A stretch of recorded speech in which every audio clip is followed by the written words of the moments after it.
Death Knight of Anime here, bringing you my review for One Piece Manga Chapter 898. So, in the very first page, we already learned that the Vinsmokes, aside from Judge, are basically all cyborgs. And I want to assume it's basically an Android 17 and 18 situation where only parts of their bodies are machine, but either way, that's pretty crazy.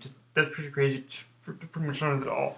That's pretty crazy. That's pretty crazy to learn that all the Vinsmokes, of course, except for Sanji, are basically part machine. And in what's in looking back on the chapter where and looking back on the chapter where and actually it's funny, but looking back on the chapter where I think it was Reiju who was basically telling Sanji that he was the only human one left.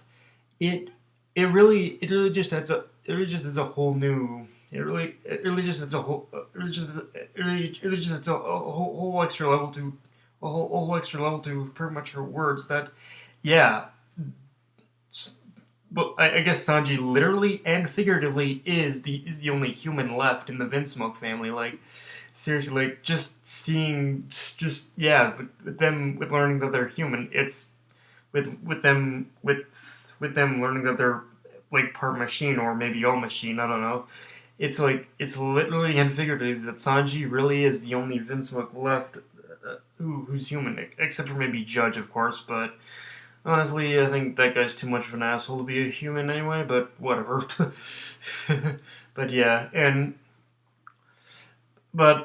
as crazy and fucked up as it is, I do gotta give Judge credit that, as much of an asshole he is, he's a talented scientist in order to pull something like that off. The modifications of the Vinsmokes, although what's even scary is that the modifications on the Vinsmoke siblings are probably only a fraction of the talent compared to what his partner Vegapunk can do. Because I think it's obvious that those modifications are probably something that both Vegapunk both Vegapunk and Judge worked on together, because it was said in the past that Vegapunk and Judge were basically partners, and they worked together on a lot of stuff. So I think that's pretty much another thing, another breadcrumb that is eventually leading us to pretty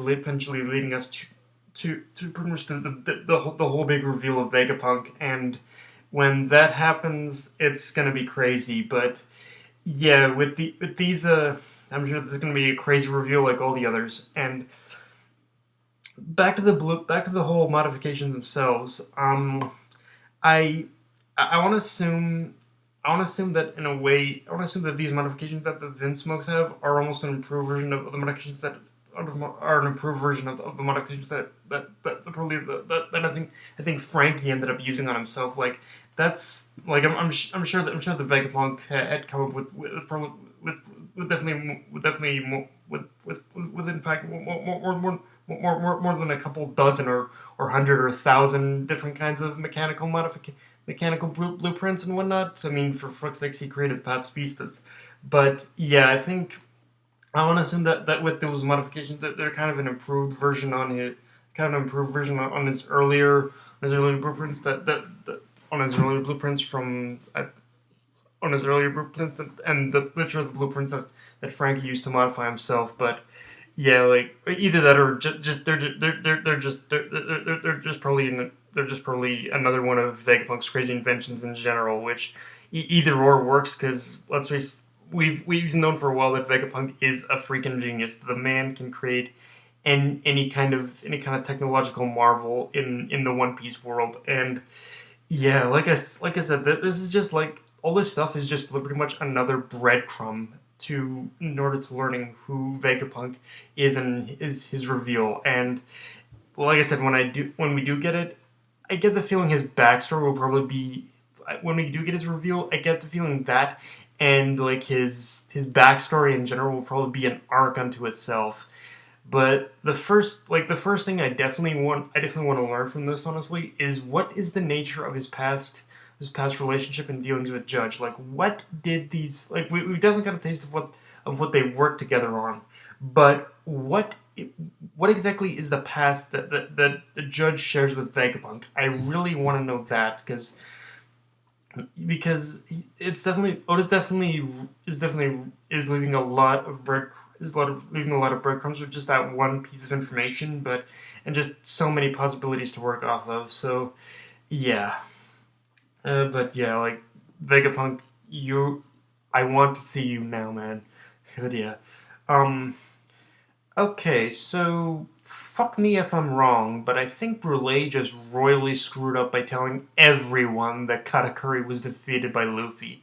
Because now everyone's going into a mad rage to take out the Straw Hats, letting their guards down, and yeah, it is kind of Oda's standard way of allowing the protagonist to escape, but what I really like here is that he is playing around a bit with that formula because normally in a case like this, it would be Big Mom's defeat that would throw them into a tizzy like this, but here it's actually only the second strongest character that does it, which honestly makes me curious how they probably would have reacted if it had been Big Mom. I imagine they would have gone into a total fucking blood rage, but even more than that too, I think another thing that we can definitely take away from pretty much the whole reaction of the people of pretty much of the entirety of Whole Cake Island, of the reaction to Katakuri being defeated is I feel Oda is almost kind of making I feel it is kind of making fun of one of the standard of one of the oldest standard shonen tropes of pretty much only putting your of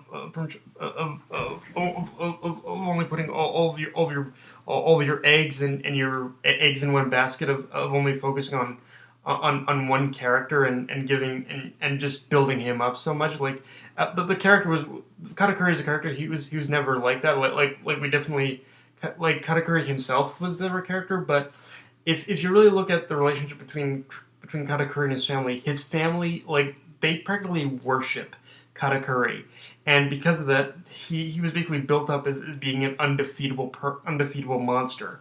And then lo and behold, Luffy came along and defeated him, and now everyone is just like they're basically on the ground saying you lie, it didn't happen. And yeah, I almost feel that's as weird as it sounds. I almost feel that that's kind of Oda's way of saying yeah, this is me poking fun at basically all those characters that get the majority of the spotlight pretty much. So yeah, it's weird to say I know, but it is kind of funny if you think about it. Um, but also also the other thing to note in this chapter is that the Vinsmokes they pretty much team up together in order to defeat Oven, and I'm not sure what to think about that little skirmish. I mean, on one hand, I'm glad he wasn't just one shot KO'd, but on the other hand, I'm having trouble swallowing the amount of damage he took. But I mean, I guess in a way it is believable if you look at the fact that the Vinsmokes together teamed up in order to fight him. But on the other hand, it's like I guess I'm having trouble swallowing the amount of damage he took, but maybe I'm just letting the fact he's a member of Big Mom's family and crew blind me. But it's like seriously, seriously, what was that all about? Evan? Were the Vinsmokes just too fucking fast for you that they couldn't even activate hockey or anything? Like seriously, what was that about? Seriously, it's yeah. I'm just I'm having a really rough time swallowing down for some reason, but I guess I guess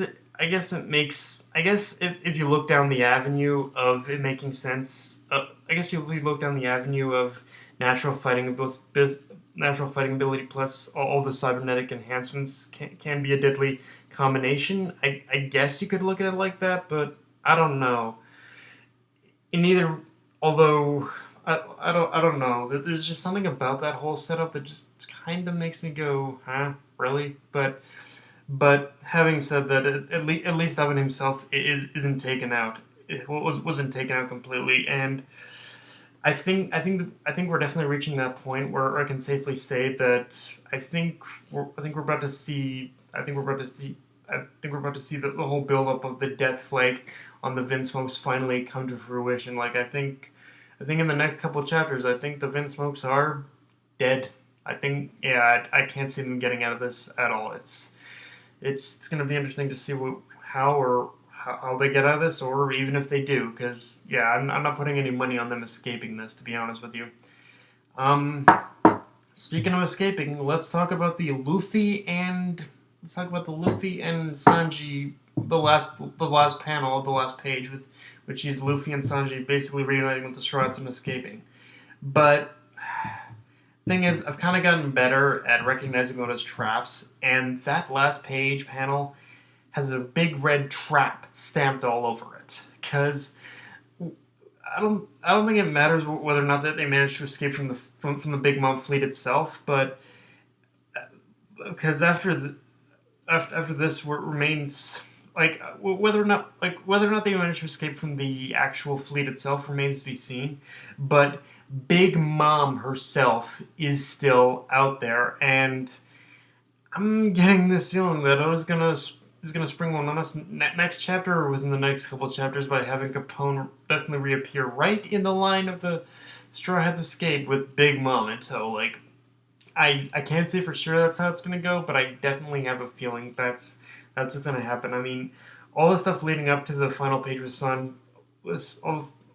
all the stuff leading up to the final page when we see Sanji kind of just basically redirecting the escape route just slightly.